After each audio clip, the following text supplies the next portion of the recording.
name is Caleb Barbie. I work at Sandvik, Cormont, Mevin. I'm an apprentice and I am a maintenance technician.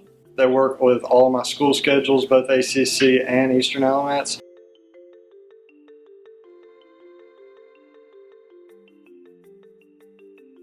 Alamance County is very unique in that we have a very strong partnership with ABSS and to the high school and then to the industry out from there, where many places don't have that.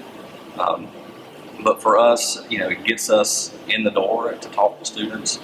ACC has structured their schedule and what works best for the CAP partners for those students, for their work day versus their school day. They added this mechatronics program to support the CAP partnership. I mean, these apprentices, they're getting basically a scholarship of $150,000 over this 4 years. By the time they get paid, their tuition is paid for, their books are paid for.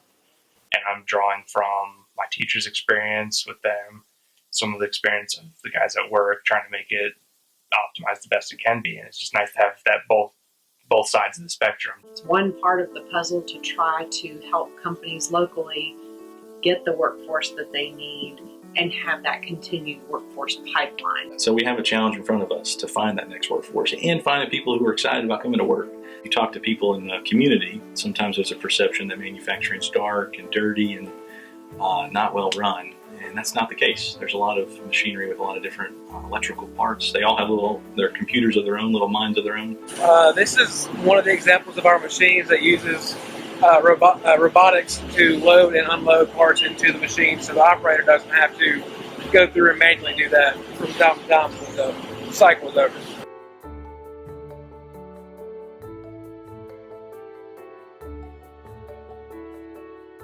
The problem that it's helping our company solve is it is allowing us to have employees that are above the norm, that want to learn a trade, that can do technical skills, which may involve, robotics, computers, assembly line equipment.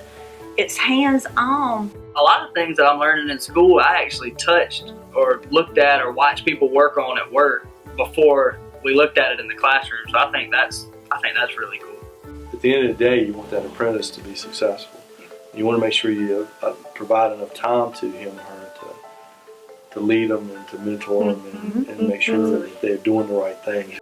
Coming out of high school, I didn't really know what I wanted to do. I didn't really have a direction. And then when I heard about the apprenticeship, my first thought was that's a really good starting point for a career. This is their first real job, so they have to show up.